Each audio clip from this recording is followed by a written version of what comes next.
અમદાવાદ બાદ હવે સુરત શહેરમાં રોગચાળો વકર્યો. આટલા ડોક્ટરોને ડેન્ગ્યુ ચિકુનગુનિયાની અસર. ચોમાસાની મોસમમાં સુરતમાં વિવિધ વિસ્તારોમાં પાણી અને મચ્છરજન્ય બીમારીના કેસમાં વધારો થઈ રહ્યો છે.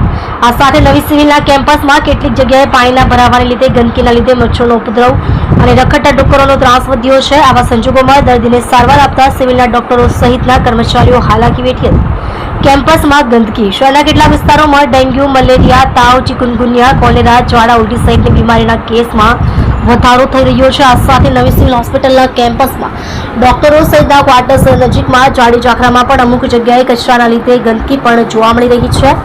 આવા સંજોગોમાં કેમ્પસમાં મચ્છરનો ઉપદ્રવ થઈ રહ્યો છે. પરંતુ નવાઈની વાત એ છે કે આ કેમ્પસમાં ગંદકીના લીધે વધુ પડતા ડુક્કરો ક્વાર્ટર્સની આજુબાજુ ફરી રહ્યા હતા, જેના લીધે ડોક્ટર સહિતના સ્ટાફ હેરાન પરેશાન થઈ રહ્યા હોવાનું ડોક્ટર સૂત્રોએ કહ્યું હતું.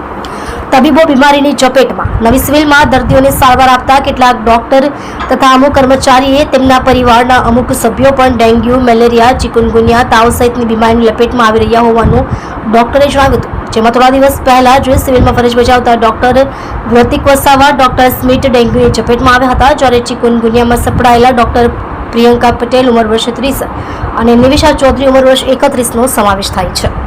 તમે જોઈ રહ્યા છો સોમવાર ટાઈમ ન્યૂઝ. ઇરફાન મંસૂરી સાથે, સુરત. મારું નામ ડીકે કદમ છે, સેન્ટ્રી સબ ઇન્સ્પેક્ટર.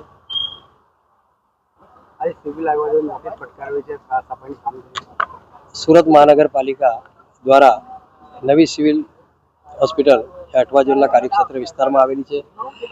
અહીં જે પ્રમાણે સુરત મહાનગરપાલિકાના અમારા જે ઉપરી અધિકારીઓ જે પ્રમાણે અમને સૂચના આપવામાં આવે છે તે પ્રમાણે અમે અહીંયા કામગીરી કરાવતા જ હોઈએ છીએ.